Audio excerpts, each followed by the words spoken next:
So the good news is, I don't know if you know this, but there is a plot summary for this movie on the Swan Princess Wikia. Got saved again by the fans. Are there even fans for these movies? That's a conversation we have to talk about, because the callbacks in this are crazy. There is so much. And I'm fully convinced that there are 2 human beings that have watched these movies straight through, and no one else. Like, I think even Richard Rich has skipped them. Like, hey, Rich, do you think they call him Rich, or do you think he hates that? Mr. Rich, please. Like, hey, Rich, do you want to watch over the movie just one time just to see what it even is? Nah. I trust you guys. Welcome to Direct to Video VHS podcast where we repair movies like fine wine. I am your host. We're going vintage. So, going back to the basement. I'm brushing off these bottles, and I don't think they're ready to drink, but we're drinking them. Yeah, this is vinegar. This is grape juice and vinegar. We watched The Swan Princess, Royally Undercover. You have to pronounce the colon so everybody knows what to expect. Yeah. Because this movie is a colon.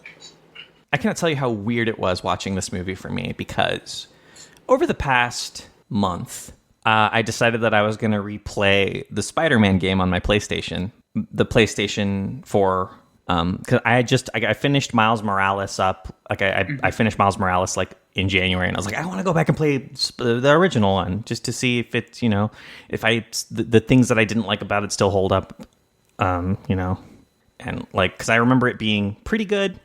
My issues with it are like mostly political, and it's mostly good on that stuff, except for some bits where it takes a big whiff.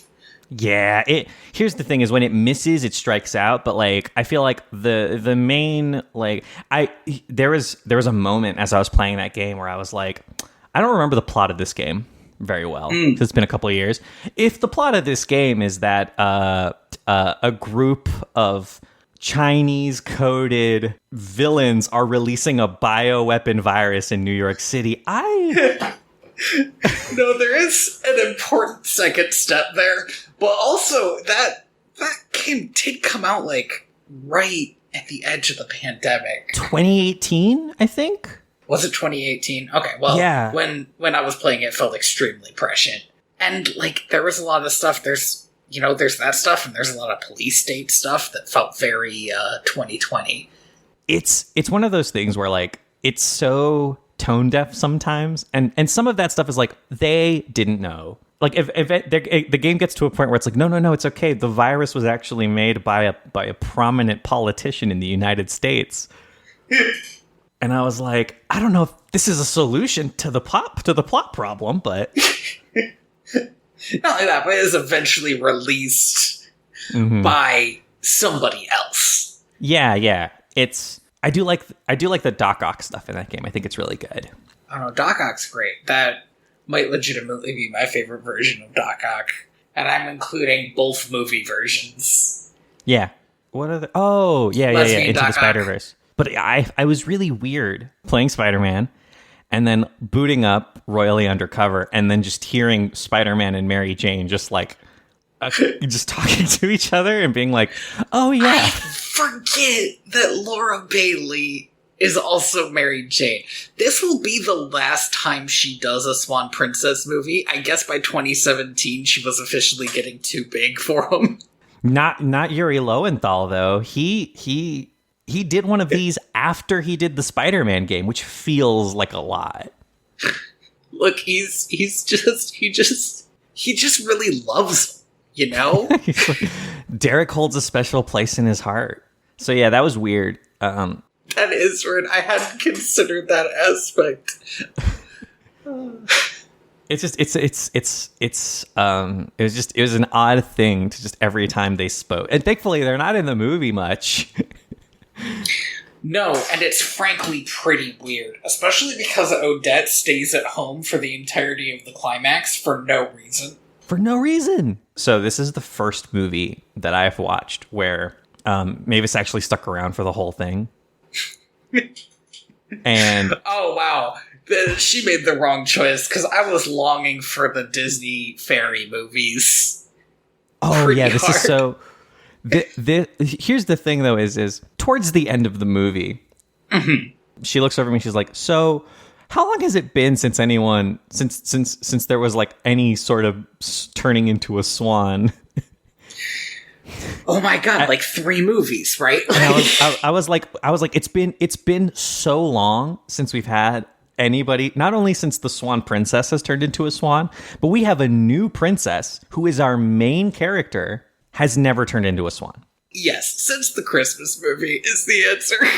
It's been so long, right? And nobody turns into a swan in the one...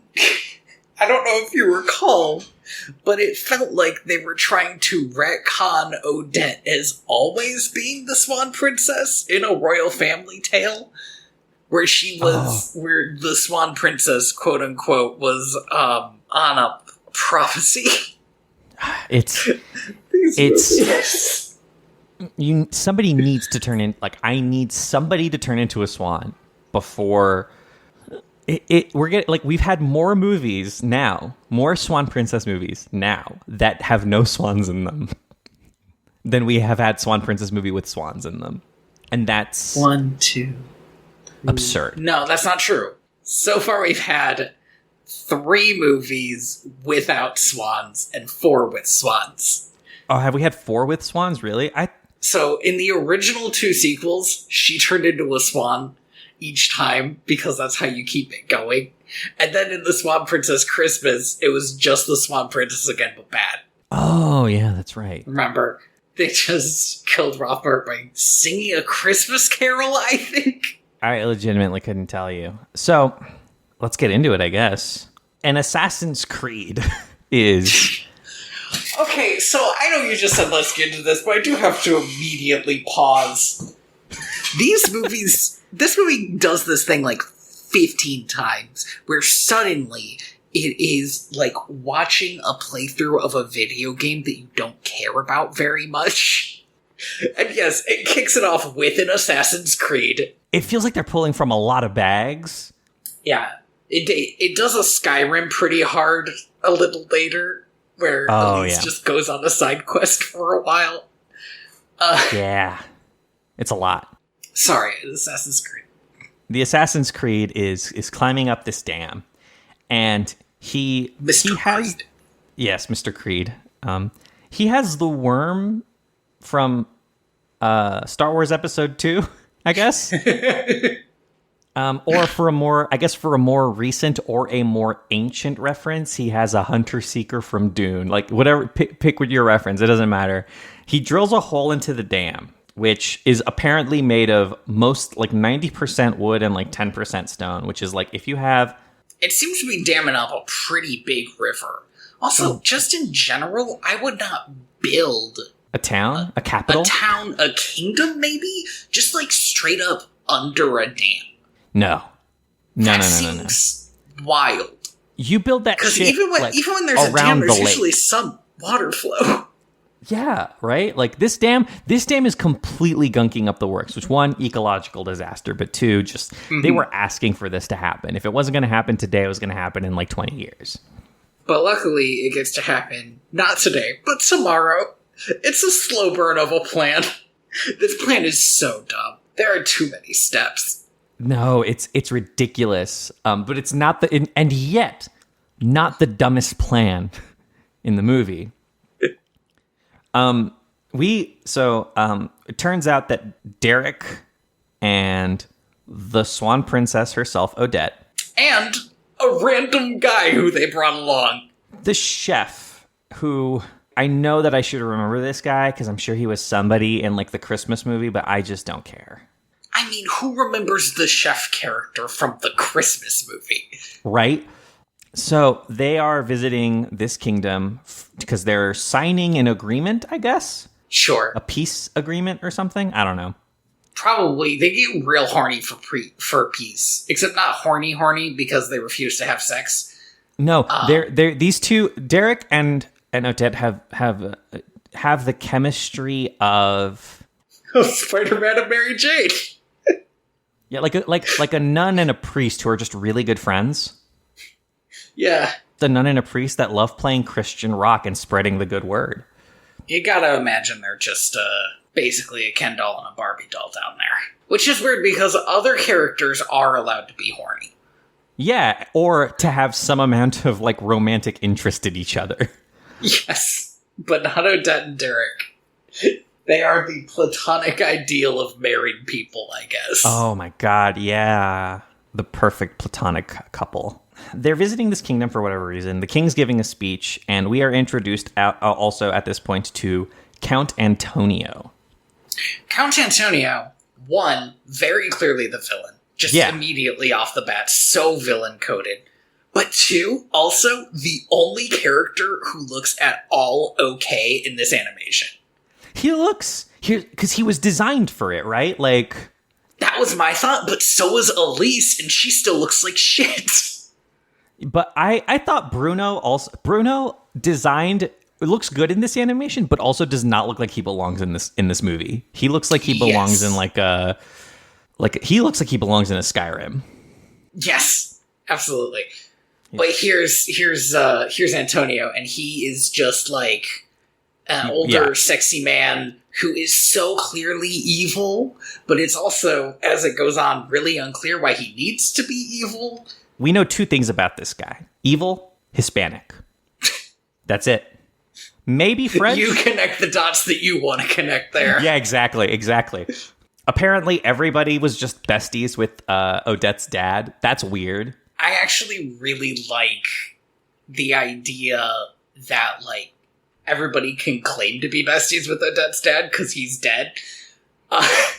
And she doesn't know. She wasn't there. She goes to this thing and everybody's talking about how great her dad was. And here's the thing. She does not care. She is not giving anybody who talks about her dad the time of day. And it's a very weird... It's a very weird thing to be happening, but I kind of enjoyed it. I always enjoy the weirder shit about these movies because the actual plots and characters and everything is just so boring that you have to find something to hone in on. Yeah, no, absolutely. Like, I usually... This movie is kind of competently animated, which frustrated me because then I had to find something else.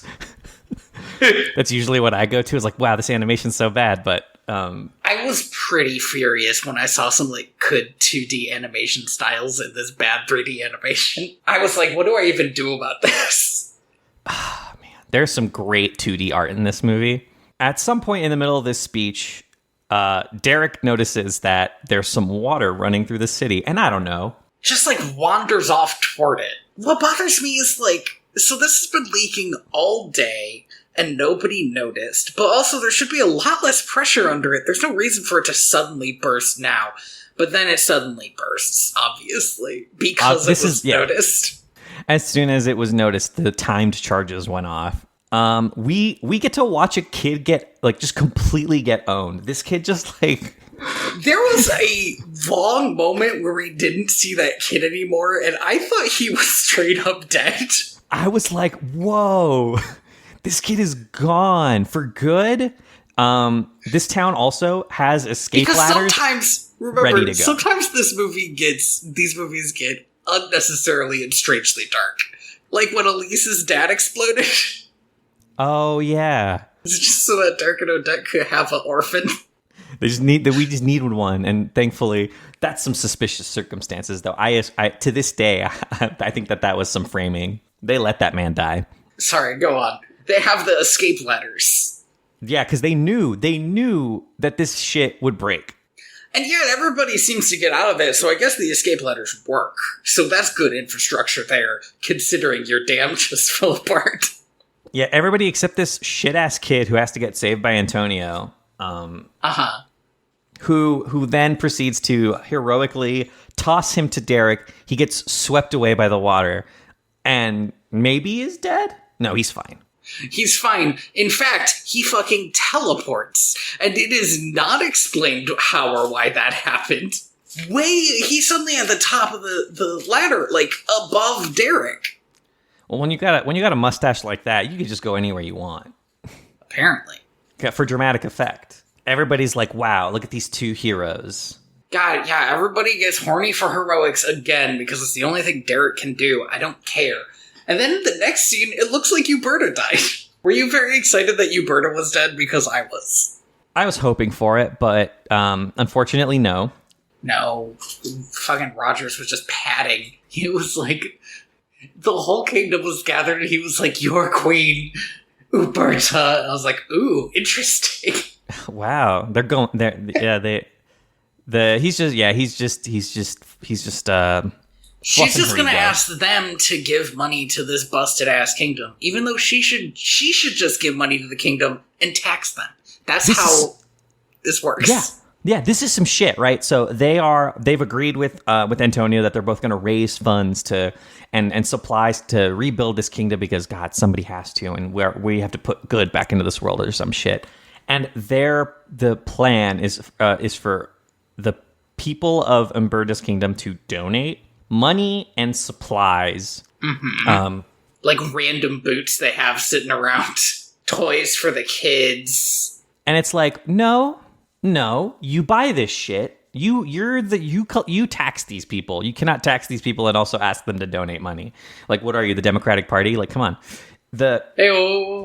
You have to. I'm sorry. You have to pay for this out of the coffers. I thought you were doing your Type 5 on the Democratic Party. I'm always doing my Type 5. That's Andy. It's a real loose 5. I gotta loosen that 5. I don't like this. Where are we going with this? It's bad. Anyway, yeah, it's dumb that this is what they're doing. It makes no sense, but whatever, right? Let's buy in that this is what's happening. How fucking rich is this kingdom? Crazy rich. There's some people walking around with gold to pour into these boxes and some really underwhelming music behind it. Here's the good thing about this movie. Let me tell you the one good thing about this movie. 3 songs. Oh, yeah. 3 songs, which is so much less than most of the songs. Yes, absolutely. And one of them is so wildly done that I kind of liked it. Not because the music was good, the music was bad, but because I was... my mouth was agape because I was like, is this really happening to me right now? The choice made. I was having an out-of-body experience. Yeah, we get this like Christian rock ballad. Everybody's donating money. Jesus is coming inside of us and we're giving it out.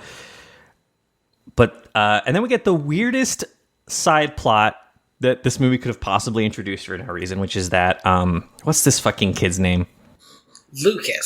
Lucas, who was trapped on an island, is just back home with his parents, who apparently, even though at one point they were so destitute they had to get rid of their kid, now, not only do they still sell flowers, but they have like so many flowers. They seem to like own a few meadows or something. They have like a tulip field that is the size of a small country. It goes on to the horizon, and like the kickback program that Odette gave them must have been really good. I mean, they don't want Lucas homeless again. He's at least his only friend. But also, they're trying to set these two kids up. They are doing the, like, we should make our best friends. We should make these kids hang out so that when they get older, they can hang out thing, which is, don't do this. Don't do this to kids. I mean, okay, yeah, don't do that, whatever. But Lucas's parents are poor as hell, or at least know what that feels like. And yeah, they're gonna try to get their kid married off to a princess. Why not? Yeah, because this is the good shit. But Lucas is ashamed. It's dumb. Okay, but it's straight up the most interesting thing about Lucas. But they don't have anything to do with it. They just like put it out there as a plot point, and then it is not examined because it's not what the story is about. The story is about them going on a dumb spy mission. Yeah, but it also makes no sense because hey, like, dude, Elise was also a peasant. Like, yes, it would be good if somebody mentioned that. If somebody was like, hey, Lucas, you know, you're kind of being an insensitive fuck because Elise watched her dad explode, and that's why she's a princess. You remember that she's an orphan, right? Like, you don't... I know she was adopted, so orphan might be a bit strong, but once your dad explodes, you're an orphan. You're an orphan if your dad explodes. Absolutely. If I learned anything from fantasy media is that anything can happen to your mom, but as soon as your dad explodes, you're an orphan. That's how it works. That's why Aladdin's not an orphan. That's why. Oh, shit. Yeah, Lucas is being weird, and also he knows Morse code. This is going to come back. And so Antonio and Bruno stop by the castle with a ship because they're providing the ship to ship all of these things to... They're providing the ship? All right, this plan was monumentally stupid. It's his ship. Why does he... Never mind, forget it. Why don't they just use their own fucking ships? They have some. Look. If they don't have any ships, whatever. They shut their oceanside kingdom. But if he said, I will provide the ships, I can carry so much on my ships, then fine. His plan should be to get the gold on his ship and then just leave. But I know for a fact that he steals the gold later. Even though it's supposed to be on his ship. He just had to wait. Also, we learn his full name. Do you remember this guy's full name? His God-given name? I do, because I think I had the same reaction as you did when come think of it, I don't know if I learned his last name or the name of his kingdom, which might be something like Fantonio? No, Bromerio? Borromeo. Antonio Borromeo. Which... just massively stupid. No. If a writer comes to me with that name, I am so sorry, but like, I'm kicking you off the union, dude. Like, no. Look, get back in there. But maybe it could have been good if there was like a bow on it. But here's the thing, this was clearly just a joke for the writers because it is said literally once. And nobody ever makes a comment about it. I don't know. I feel like if you get like, I don't know. This is down this road leads madness, right? Because then you have to get like, I don't know, Rouliette, Beau Juliet, right? Like you can't name people like this. I mean, it's dumb, but it turns out you can. Look, Andy, you can't blame these writers for anything. As far as I can tell, they are locked in a basement and hopped up on cocaine the whole time that they're writing these. Just Richard Rich, just like pumping a room full of amphetamines while, because they had like Brian Nissen just locked in there. So the thing about Antonio is he's hot, right? He's a hot older gentleman. He's the only character who looks any good. And so Berta immediately gets horned for him. Here's the thing, though. Just a second earlier, basically, Rogers was using a telescope, it seemed like, in her room? In her bedroom? In her bedroom while she was asleep. So I had assumed that between this movie and the last movie, they had just gotten married. Yeah, I thought at the very least, right? Like you're at consort status, right? But no, she tosses him aside like yesterday's trash, and Antonio is immediately like turning on the moves, which Derek is there the whole time that this happens. Okay, Count Antonio is shameless, and I kind of love it. Especially because later in the movie, it's not even like a heel turn or or them showing that he's the bad guy. Later in the movie, he, in a secret meeting with, who is he, Rufus? Bruno. With Bruno, his only friend, he says, she can't expect me to marry her, I'm a shameless flirt. And that's like the twist, that he's a flirt. How could somebody be nice to women but not want to be in love with them? Seriously. Forever. Because I'm a child. This is how children think. And don't get me wrong, what Antonio is doing is fraud. Is it fraud? It's definitely taking advantage. There's some fraud, there's some theft. He has the most buck-wild plan that you can imagine, except for the other plan, which is also buck-wild, but only because it involves children. But, like, it meant that the whole time I was watching this movie, I wished Antonio would be revealed to be not a bad dude, because that would make the whole thing way more interesting. Yeah, and then it's just a movie about, like, just this, like, suave dude and how, like, yeah, like, this is kind of shitty, but, like, you know. He's allowed to be, like, kind of shitty. It's not even that shitty, really. It's just a normal amount of shitty. He's just flirtatious. Lord Rogers is so upset about this. Mm-hmm. He goes to Derek to complain, and his immediately jumps to, I think this guy is literally Satan. Yeah, and I wonder why Derek doesn't take him seriously. It's a bit much to jump from, I don't like this guy, I don't like this guy's deal, I don't like his jive, and I don't like that the queen likes him. To jump from that to, he's Satan, to time to recruit some child soldiers. Child soldiers, like you do. So he recruits some child soldiers, to jump ahead a little bit. He recruits Lucas and Elise and all of the animals in the dumbest scenes. It made me so furious. This was this like fake ass Mission Impossible music, fucking MIDI, and like they're wearing sunglasses that look like they were bought off of like a secondhand video game asset store. Like the whole thing is really rough, and it really undercuts any amount of either jokes or action in those scenes. I feel like if this movie is ever any good, like the core of this movie, there were parts in the pirate one that were fun, and it was because like Elise had stolen a pirate ship, like stuff like that. And I feel like if this movie was ever going to be fun, it had to like let Elise breathe as a character, and it just doesn't. No. It spent so much time with Roberts and Uberta, and somebody thinks those two are funny. It gets kind of sad. It's kind of just sad. Anyway, they recruit all these people. There is a really rough Q scene.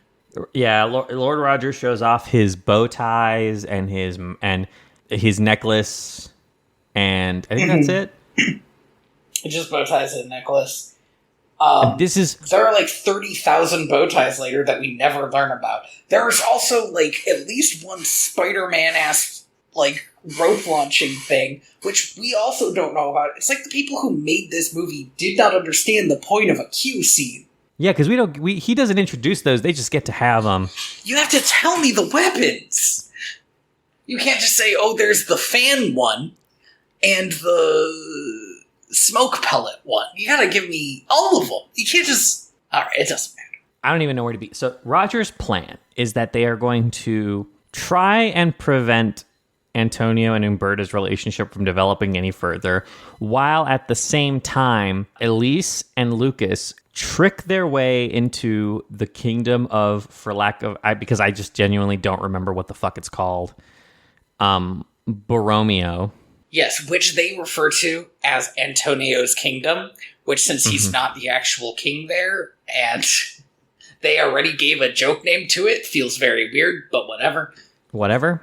They're going to go over there and find out what Antonio's hiding, which is wild. Because what's it going to... Is something just going to be sitting out? Or is Henchmen just going to be actively talking about what they're doing and who they're working for? Yes, obviously. But they shouldn't be. There's no spying in this spy. No, we get like a short... There's also no like deductive reasoning in this either, because they get some pretty fucking hard evidence. Yes, immediately we know everything that's happening. So, okay, to be fair, there is some spying, but it's like when the prince stumbles upon Rumpelstiltskin singing a song about how his name is Rumpelstiltskin. It's like that level of spying. Let's talk about the plan to get them there. They're going to appeal to Odette and Derek's sense of, I don't know, being morons. Charity? Sure. By saying, oh, we want to bring all the kids' toys over first before all the money. Because, we love giving. We just love giving. We're so excited for it. And Derek says, but who would take you? And Rogers does not have an answer to this. He was just going to send those kids off. By themselves. Just these two kids by themselves. They were going to walk, I guess? This is nothing. This is terrible. But then Bruno's like, oh, I can take them. And Rogers is like, shit, no, he's Antonio's friend.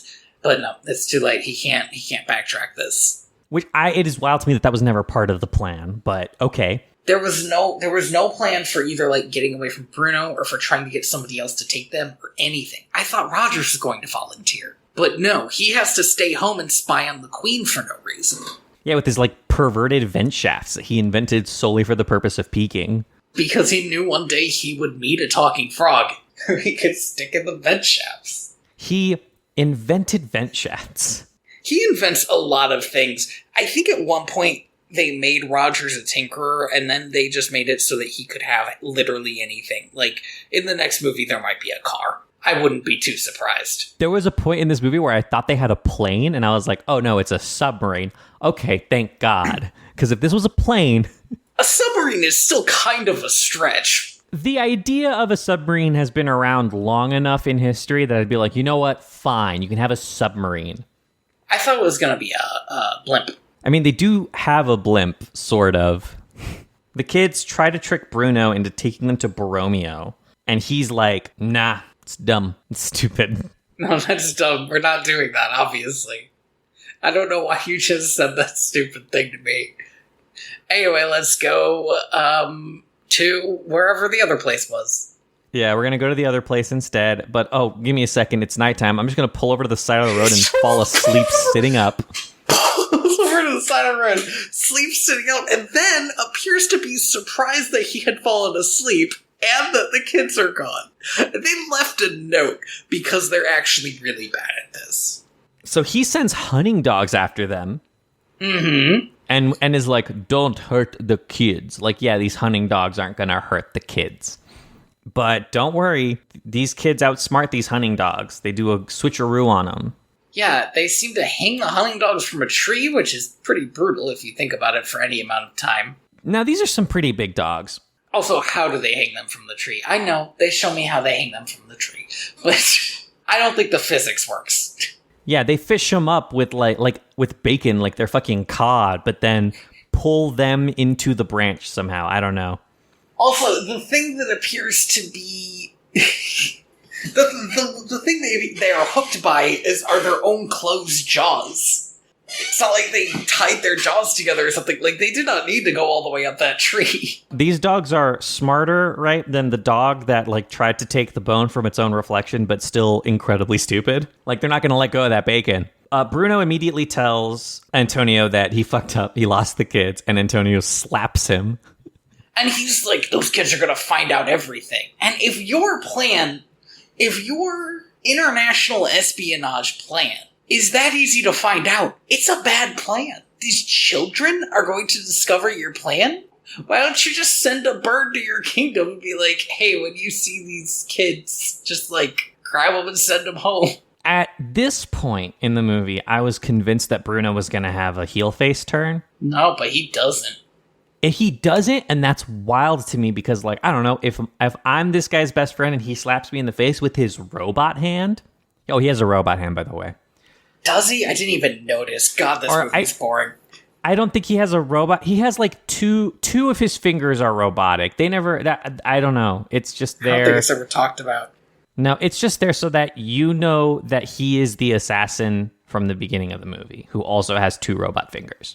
Bruno is. There's even a moment at the end where they're like, why are you doing this? And he's like, because I made a decision a long time ago or something. And like, I don't need the deep, dark backstory of Bruno.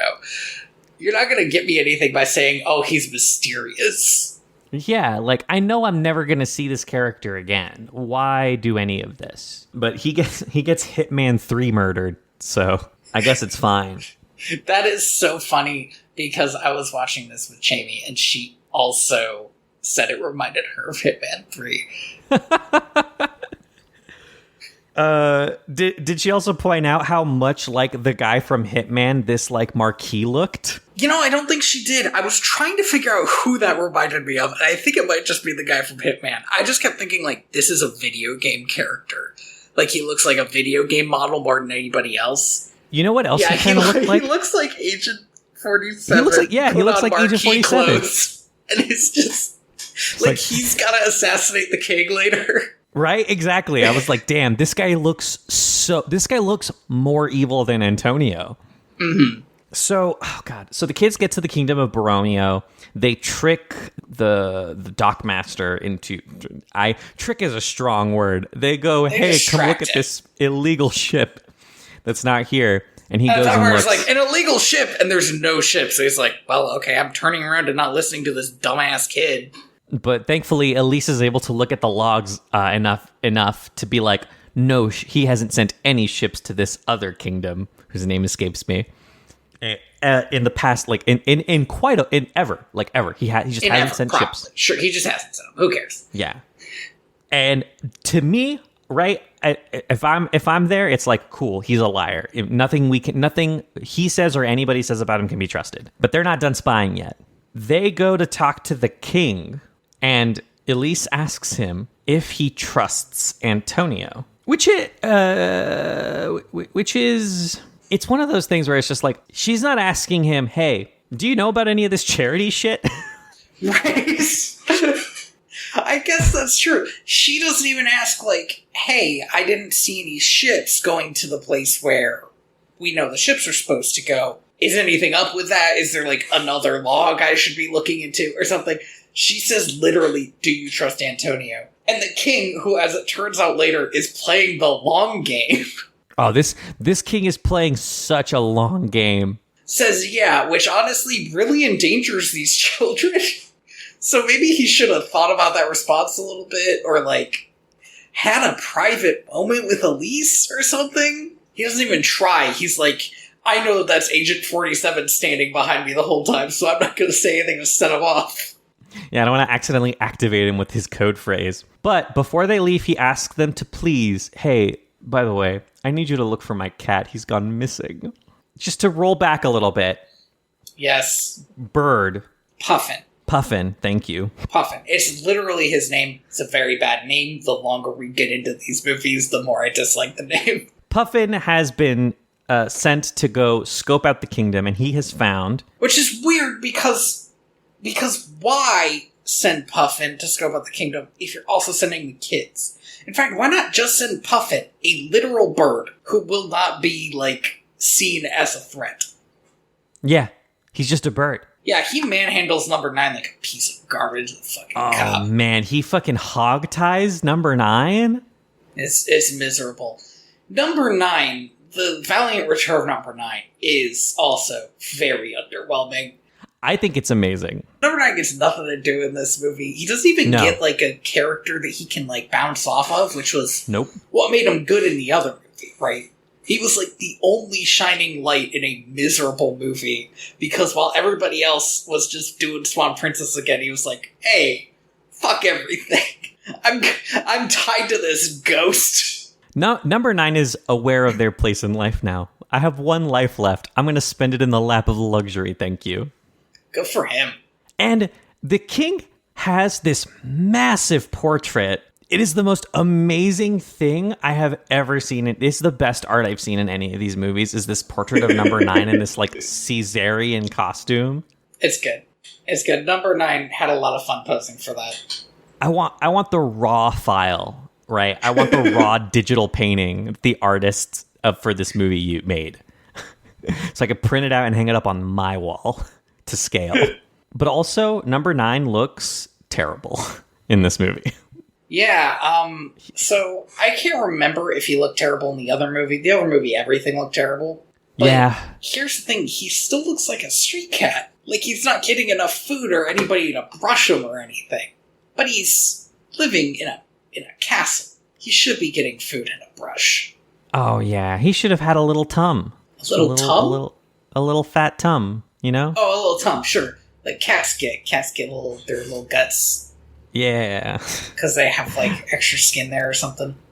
We went to a friend's house a couple months ago, and their cat over the pandemic has gotten unhealthily large, just because they haven't been able to give it enough exercise. So they had to like they're putting him on a diet and like getting him to exercise more, right? Playing with him a little bit more to try and like get the weight down. But he had gotten so large that at one point while we were visiting, I dropped something on the floor because I'm a clumsy piece of shit. Sure. And it scared him. And he went to go hide underneath a little ottoman, but got stuck trying to get under. Oh, no. And then just stayed there like, I guess this is it. This is the end for me. And it was like I dropped a little ping pong ball, dude. Like I don't even remember what it was I dropped actually. It was something plastic because it didn't even break, but I felt so bad for him. That's what number 9 should be though, right? Like just It would be fun if number 9 was a big fat cat now and had to like do this secret mission, be like, okay, I'm coming. I can do this. I used to be a street cat. Like I used to outrun these guys for brunch. It would have made the scene where he goes after the fish a lot better too. So the kids go to the docks under number 9's tutelage to scope out what's going on. And number 9 just brings them to the fish market import area. Yeah, but they're not selling there. Because if they were selling there, the whole jig would be up. Because they're using the fish for smuggling, which I knew they were doing, so I must have seen it in other media before, but I can't tell you where. Was that a Pirates of the Caribbean? No, I don't think so. They never smuggle in Pirates of the Caribbean. They just, like, shoot each other and take their gold. I guess so. I haven't seen those movies in so long. But so I don't know where I've seen it. I don't know if it was in good media or bad media, or, like, if it's even, like, a reasonable thing, or if the people who watched this movie just watch the same movies I do, you know? Yeah, I mean, I know that we're in Treasure Island, they hide, like, all of their weapons and stuff in the food, right? In the food crates. Right. It's fine. It's whatever. So they're smuggling gold. And stolen stuff. And right? Stolen stuff. Like the stuff in paintings. fish is mostly gold. It's mostly gold, but there's also, like, paintings and chests and other stuff there. It doesn't make sense. Like, they're not redistributing this money into the kingdom, right? They're just keeping it there, I guess? Yeah, I mean, I guess they are just gonna walk away with it eventually. But it does beg the question, like, why is this happening in this way? There's a big illegal import thing happening. But why? If they're just gonna take the money and run, why even bother getting it into the kingdom at all? Yeah, take it to your secret island or something. Take it to your secret island. We find out later that Antonio's end game is taking over the kingdom as its new regent. So why does he need a bunch of money for that anyway? Yeah, the money doesn't help him do that. Like, he's not using it to, like, buy off the guards. He uses it to, like, buy off the Marquis, I guess. But, like, if the Marquis takes out the king, right? Which he doesn't. He has a moment where it looks like he might, but he just doesn't. Just doesn't do it. He refuses. This movie is, because it's a children's movie, right? It's so allergic to, like, murder, but, like, in a way where none of these plans make sense. Because if they were going to murder the king or murder these children when they catch them, that would make more sense. But instead, they're standing around like, okay, so Elise and Lucas, they see this they see this scam and get caught and thrown in a fucking dungeon that these people have. Okay, sure, bad people have dungeons, whatever. Yeah, they're like, absolutely. You're going to be in here for a long time or something like that. And I sat up. I was like, wait a second. You're going to, take care of these kids? Congratulations, you now have 2 kids. I would have just thrown them into the water. Well, I wouldn't have, but if I were the villain in this movie... Yeah, right, like, tie some sandbags to them and just toss them off a short pier or a long pier. I don't remember how that goes. Jimmy Hoffa, a long these walk kids. Off a short pier. Yeah, I think that's what you're going for. Thank you. But yeah, like just and like I don't know. Here's the thing, right? Is like here's a writing tip to what's this fucker's name? Brian Neeson. Lend me thine ear, because I'm gonna give you a writing tip here. Yeah, your villains can throw these kids off of a pier, and they cannot die from that. They can escape using their cool spy gadgets or something, right? And that would be a movie.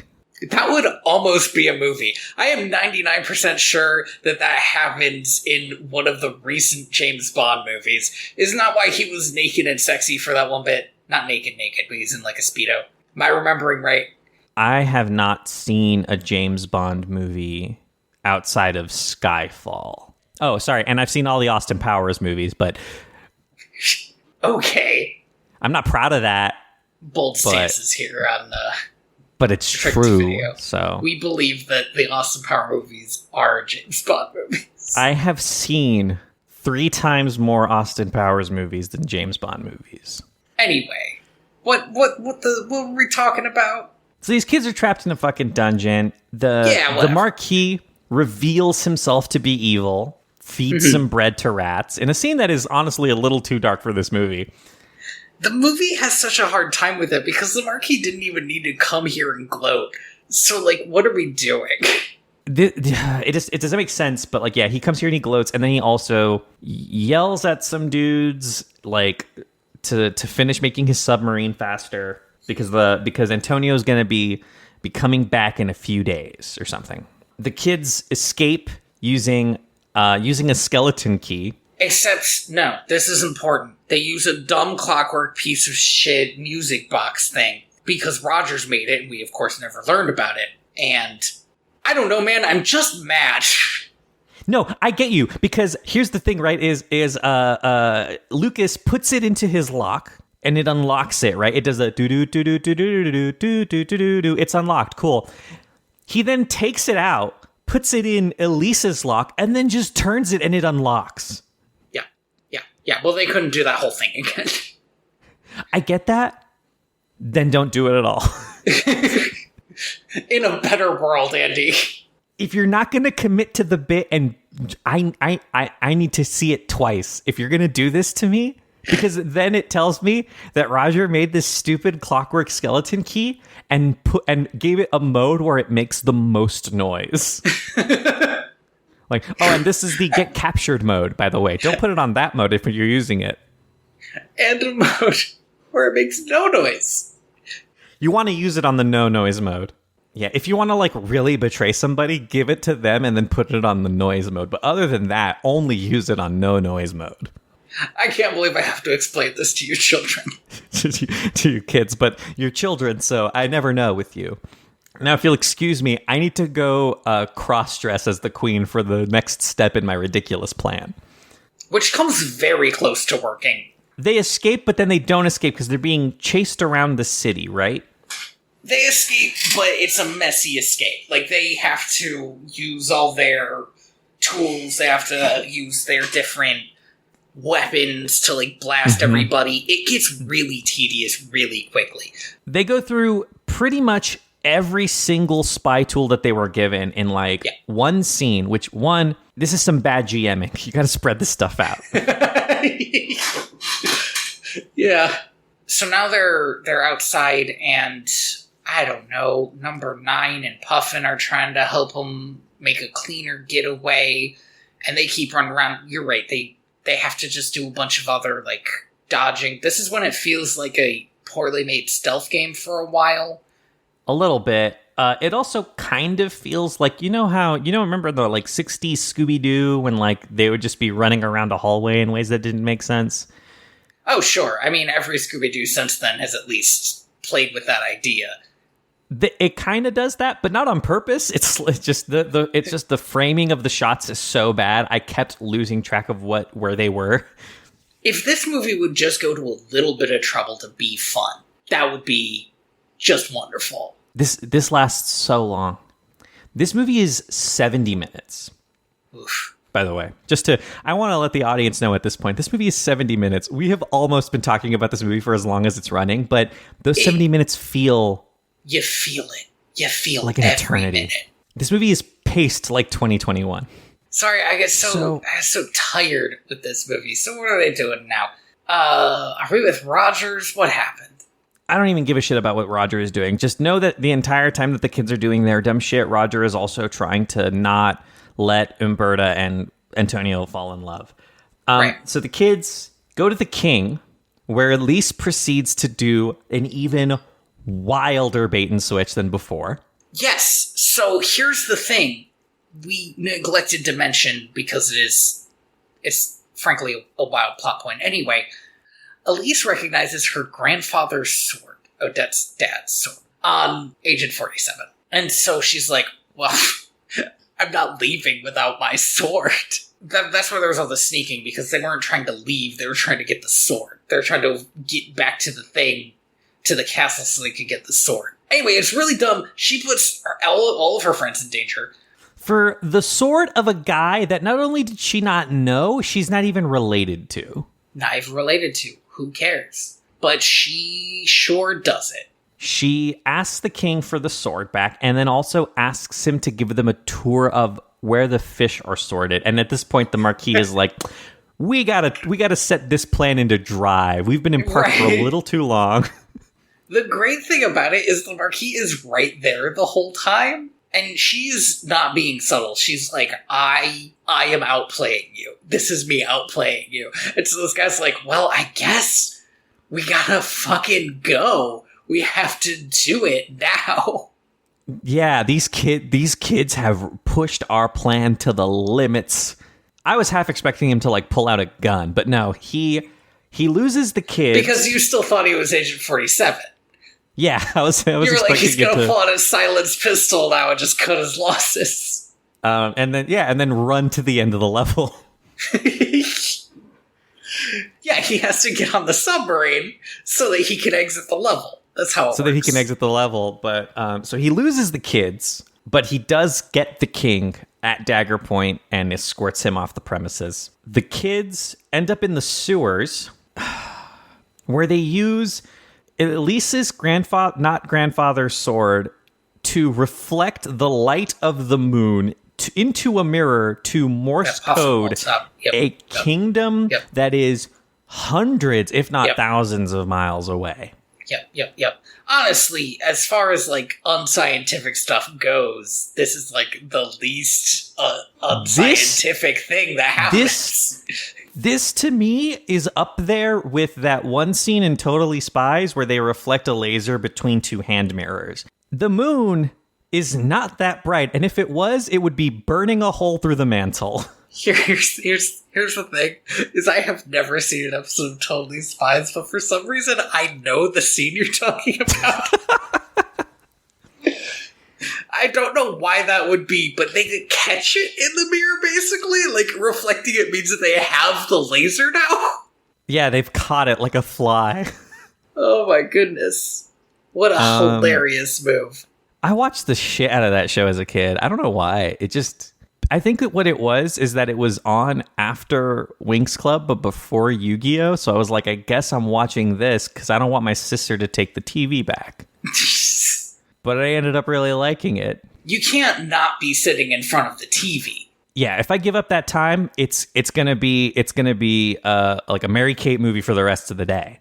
I gotta hold this fort, and that means I have to watch Winx Club and Totally Spies before I can watch Yu-Gi-Oh! God, it somehow gets even more convoluted. So, yes, the message they send is to check the treasury, where all the gold that Odette's kingdom has gathered. Not the actual treasury where they keep all of their personal gold. They presumably have treasure. But their public donation treasury, which is just where all of the other boat stuff is. I don't know why you're saying it like this. Yes, that's a normal thing.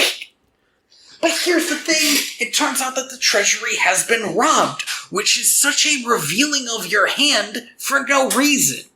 Because if you just waited a couple more days, it would have been on your boat anyway. And then he would have just left, and it's also revealed that his boat has the hatch to connect with the submarine because he's going to use the submarine as an escape boat. But, like, why do you need a second escape boat? You're on your own boat. No, Tony. No. The submarine is for the Marquis, who's going to put the king in the submarine, show Antonio that he has the king. Antonio's going to dump some gold into his submarine, and then the Marquis and the king are going to go live in Honolulu while Antonio returns to the kingdom with the boat still full of treasure that he stole to claim the title of king. That's the plan? That's the plan. I already thought this plan was convoluted before they were going to try to just walk Antonio down Main Street and be like, yeah, he's the king now. You know, he had the other king kidnapped. That's how you do it. What? So, but What Antonio doesn't know is that, okay, so he's stolen the treasure. Umberta's furious. She wants revenge. Rogers gives up the gamut. He tells Odette and Derek that he has recruited the kids to do spy stuff, and they are currently in another kingdom doing spy stuff. But it's okay. They've told me that they're safe. Yeah, which was honestly, that was, I don't know, it was like kind of nice. They were like so not safe, but they're like, there's no reason to worry, Rogers. If we tell him this, he will die of an aneurysm. Right. And then no one's going to know we're here. Derek and Odette need to spend more time being pissed at Rogers. I feel like there are very few things I think that somebody could do if they are my trusted Lord Marquis or whatever the fuck he is. Right. That would make me go, hey, I'm hanging you. But recruiting my adopted child to be a spy in another nation is probably up there. Maybe number 2, right? Like short of doing a coup. Right. Like this is their only heir, right? Like this is all they have. They're not making kids. No, we've established I guess they could go find another one. They could go murdering some more adults. You gotta go blow up on. Rogers, you don't understand how long it took us to set up an accident that would look plausible to adopt a child. Now we have to do that again. So Derek is like, I'm gonna hop on a ship by myself and go save the day. And Odette doesn't even let him say, you should stay here, before she says, I should stay here. Why? Why should you stay here? Well, she's got to practice her singing lessons. To practice her singing. It's just, like, what? Are you sure? Are you sure, Odette? We know for a fact that Odette has some chops when it comes to fighting people and saving things. But it's like they needed to remove Odette, even though this movie has, like, a female lead. It's not like they were like, oh, Odette's a girl, she can't fight. Like, they have Elise doing all the dumb spy shit. They've had her do more dangerous things in other movies. Like, constantly. She's dodging lava in the second one. I don't know. But Odette, she can't go. She's tired. Her, and maybe in her mind, she's like, who knows? Maybe they'll all die out there, and I just have this kingdom to myself. She's like, finally, can really splay some here. Alone time. All Derek wants to talk about is how good at archery he is. Which he doesn't do anymore, right? He doesn't do archery anymore. Nah, he always goes in with swords now. That's not fair. He does some archery in this one. He doesn't do it the way I would do it, which is shooting the bad guy. That'd be too easy. He needs to give himself a challenge. And we'll get to it, but it is way too easy for him. He's like a character that has finished the MMO campaign, and like he's just so not challenged by the fight at the end of this movie. Unlike the kids who have stolen the submarine. I don't remember when they did this. Okay, so here's what happens. They go up through the sewer, steal the submarine, fucking somehow. I was barely paying attention. They do get captured again, I think. Oh, fuck, they do, because Bruno shows up. Yes, they get captured in a big, hilarious net. Like, they just had a big net for kid capturing sitting around. So they get captured. Maybe they were saving it for the king, because when the king shows up, the Marquis really does have like a... Shit, I guess I'm just going to tie you to these stairs, because we already used our big net. I don't know where the big net is. It was around here somewhere, but... All the money went to the net, and I don't have like a second thing. So I'm just going to half-ass tie you to these stairs. Yes, this is what happened. They get netted. Number 9 realizes something's up, and just kind of wanders in and saves them from their net. Kills Bruno, I have to assume, because we never see him again. Look, the good guys are allowed to kill people. They're the good guys. Number 9, I think, might have one of the highest body counts in the Swan Princess franchise at this point. Yeah, considering none of the bad guys are allowed to kill anybody, and the good guys, their only thing is dying for a little while and then coming back. So they get in the submarine and they just take it. They replace it with the balloon, I guess. And they hook up the submarine to the boat without Antonio noticing. Even though that should not be possible. That is some bad engineering right there. Like, Honestly, he should have to have a button on his thing that opens up his side of the... Right? It doesn't matter, but, like, this is poorly designed. These two children and cat pour, like, hundreds of pounds of gold into this submarine. Very quickly. I thought they were going to be caught before they could get all the gold, but they are moving. Hustling these kids. Yeah. But then rats show up, scaring number 9. Elise goes to get number 9. And Antonio, the dogs are, because number 9 is in the hold, the hunting dogs are with Antonio now somehow, even though I'm pretty sure they were with Bruno. Yeah, I don't know how that happened. They traded at some point, somehow. Yeah. The hunting dogs start barking at the hold, so Antonio's going to go to check it out. But then what Elise does is she saves number 9, picks up a rat, throws it out the hole, and Antonio's like, ha, ha, ha, ha, ha, it's just a rat. Yeah, get the rat. I actually thought that was kind of clever. But that's just because sometimes Elise is allowed to do something. Not often. Yeah, not often. It was pretty cool. But it doesn't work out because Antonio turns around and immediately notices, like, wait a minute, this is a strip of black cloth. There must be children down there. Only children wear black cloth. I mean, who else have you ever seen wearing black cloth, Andy? Nobody. That's true. I've never. So he goes down there and captures Lucas, which comes to nothing. Comes to nothing. Made me furious. Not only does he capture Lucas, he fires like 4 cannons at Elise. Which is weird because, like, didn't he want all of that gold? He says something about, like, fine, I hope you can savor that gold at the bottom of the sea. Yeah, I mean, he gets pretty dark about it, but also, like, you're not going to have that gold anymore, my man. We then get possibly the wildest editing choice in the history of any of these movies. Because our heroes they're down on their luck. Elise is dead, maybe. I don't know. Lucas is dead, maybe. Very I clearly don't know. got away. Lucas might be dead. The king is dead, maybe. I don't know. And what happens, Andy? We cut to Elise, who's looking at a portrait of her father, who's dead, maybe. I don't know. Wait, not Elise. Oh, sorry, Odette. And she starts singing the worst song in this movie. Is that true?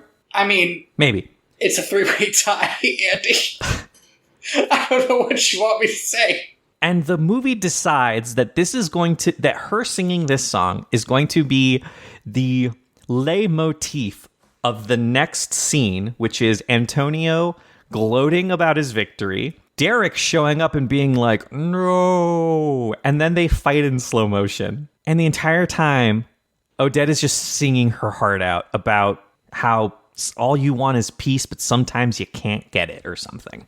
Yeah, I'm pretty sure that's what it's about. Whatever. The song is called... I have the song list right here. I lost it. Here it is. Home to Me. She's just singing about how she wants her kid back, which is reasonable. Derek proceeds to just completely destroy Antonio. It's not even a contest in, frankly, the most boring way imaginable. It's just like nothing happens. He keeps, like, knocking his sword out of his hand, like, multiple times. Like, this is nothing. And it's all in slow motion, so it's even slower and more boring than you want it to be. And honestly, this whole time I was waiting for Antonio to be like, back off or I'll kill Lucas. But Lucas isn't here. He's just, like, sitting in the hold, I guess. Just chilling. Yeah, with a broken-ass leg. He's fine. Whatever. Derek finally gets Antonio and is like holding him over, like, a railing and is like, you have hurt everything I've ever loved in the world. Except for Odette, really. Except for Odette. Well, but I guess if Elise got hurt, Odette would be pretty hurt. So, you know, we can let this slide. Yeah, you've emotionally hurt my wife, emotionally hurt my mom, physically hurt my kid, physically hurt the other kid who I have some connection towards. Because of a ghost chipmunk. You remember. Yeah.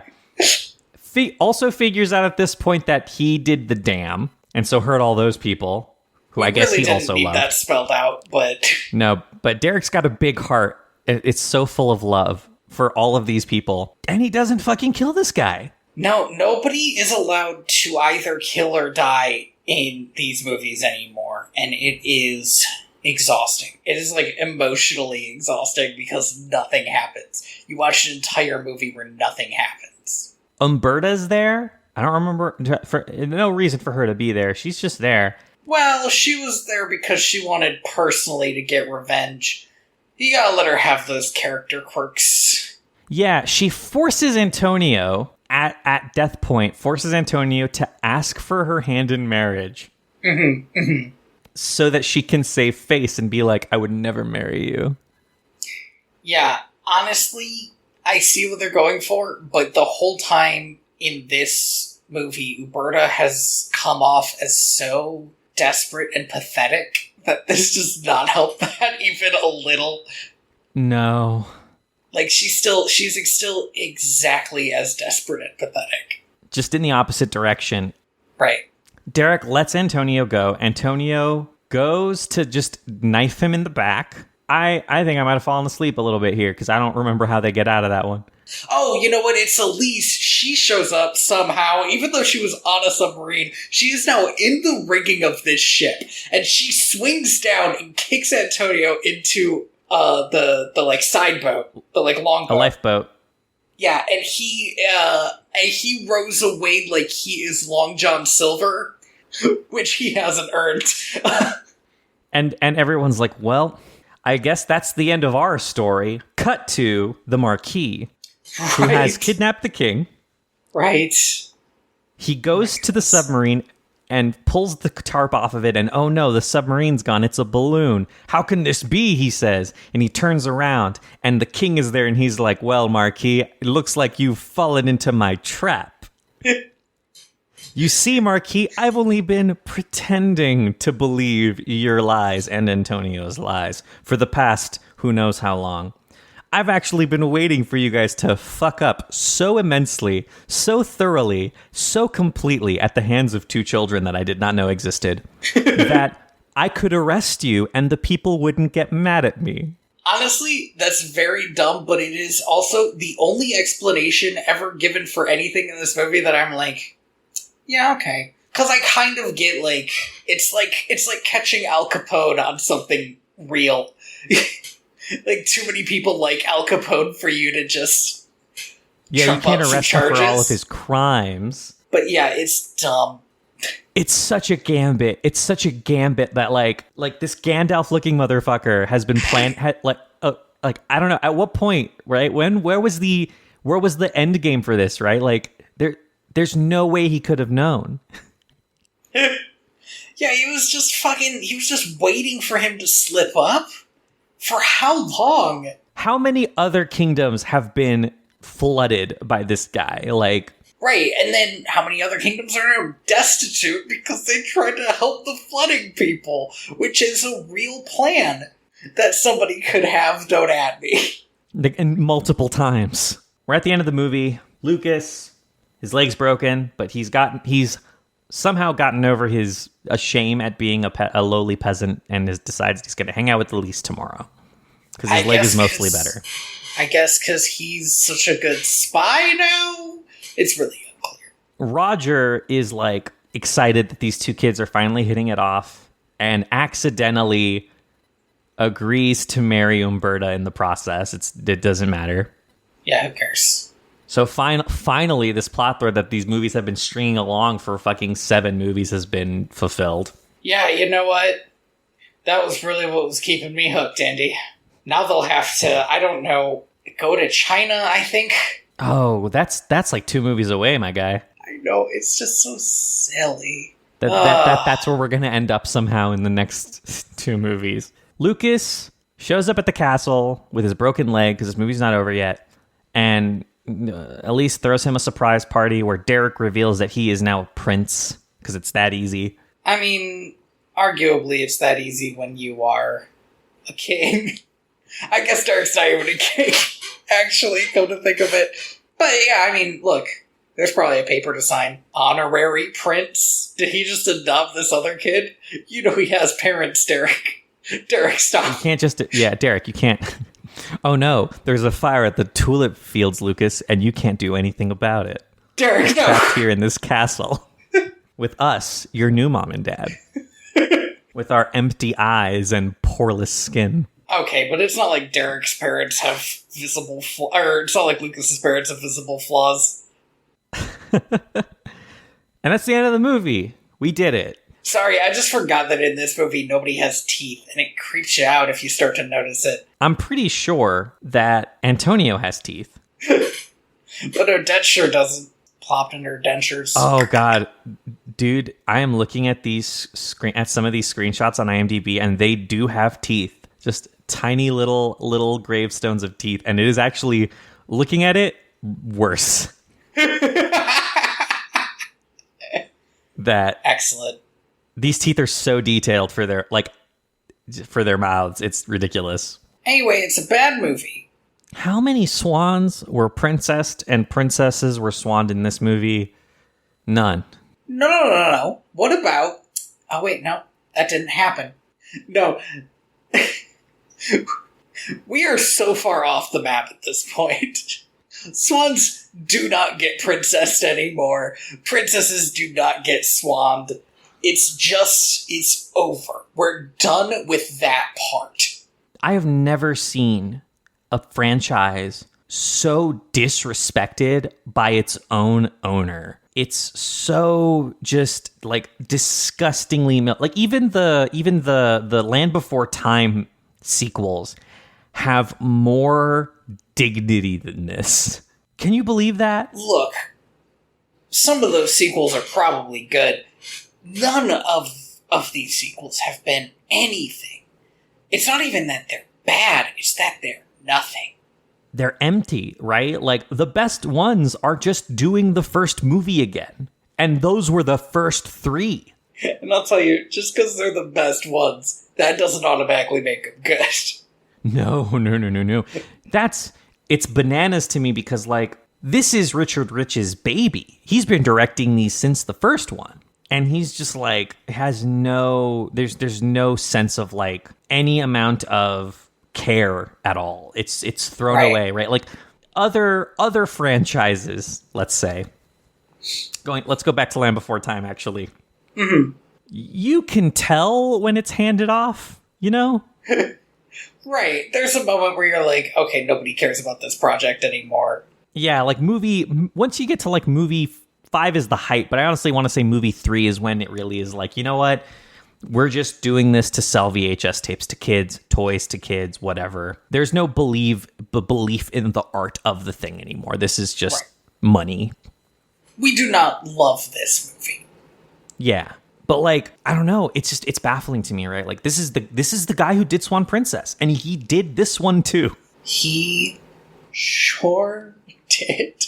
I don't want to talk to Richard Rich because I don't think that conversation would go anywhere. I would love to talk to Brian Nissen. You know who I want to talk to?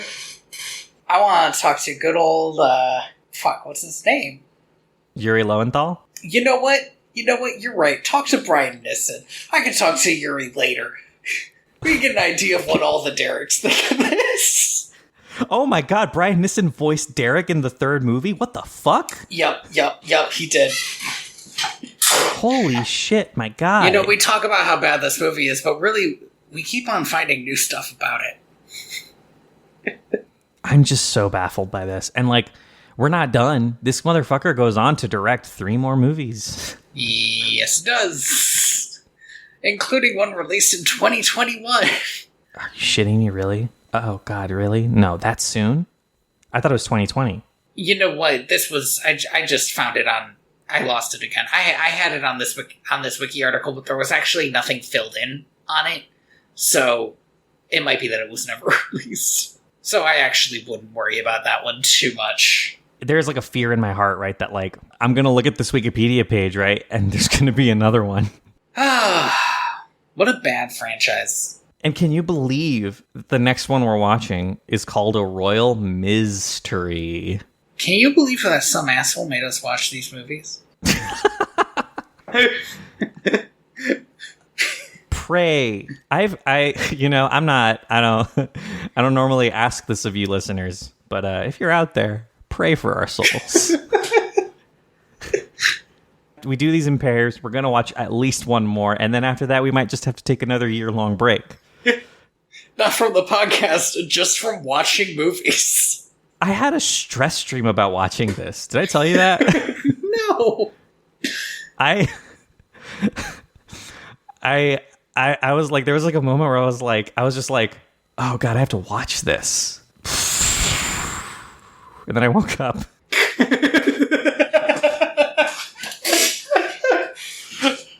Like, that's the entirety of the dream, realizing you have to watch this movie? Yeah, because I forgot that I had to. Until Thursday hit, and I was like, I need to watch this sometime today. And I watched it at midnight this morning. Astounding. I cannot believe that we've been recording for this long, but I do think this is the one. It's hard to get back on the saddle when you've been off the horse for so long. We're probably gonna have to like cut some stuff. It's fine.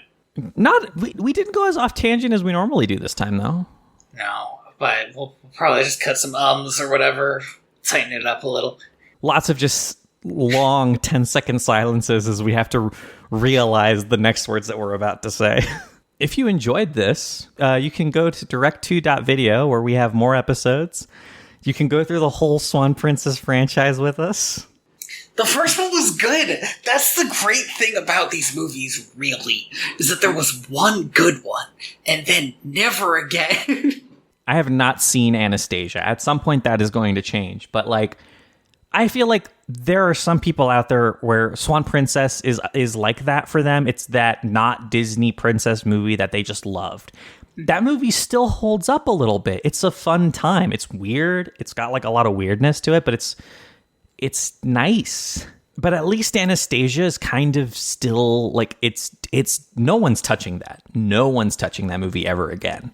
Like Disney's putting that shit in the vault. You can't even watch it anywhere. That's not true, but like that's probably going to happen. It's amazing what a franchise can live through. If you care enough to keep pumping that corpse full of electricity and walking it out the door. So where can I know I kind of already jumped the gun here, but where? So thank you for listening to Direct to Video. I've been your host Tiger Busto, and you can find me on Twitter at PeterBets and at inspiredbytrueevents.org. Mona's glaring at me for suddenly being loud.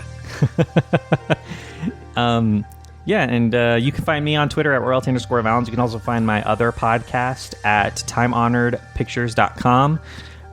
We are rapidly approaching World War II and have yet to find solace.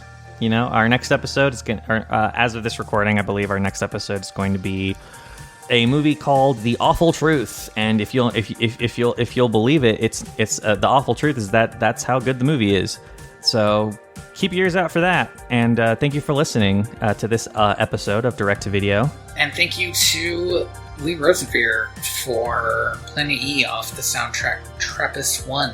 Oh, I am tired. It's been a while since I've done one of these, and it's tiring. Yeah, my heart is hardened because over winter break I have not stopped watching these terrible old movies. So I'm still like in that, like I my emotions are still steeled. And this one still took a lot out of me. Honestly, it's the talking about it that hurts. Like it gets worse. It gets worse. Like if it's a good movie, sometimes it gets better. Like sometimes it feels really good.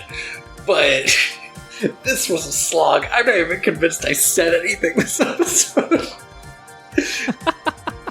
I'm pretty sure I just sat here slack-jawed while you described whatever happened in this movie. Well, we only got one more of these, and then I'll hand it off to you, right? And we can watch a fun movie, maybe. I don't know if I have any fun movies lined up. We got a lot of weird stuff that we've been planning to do for a while, so I'm sure there's one of them in there that's good, right? Maybe? I have the ghost of John Smith.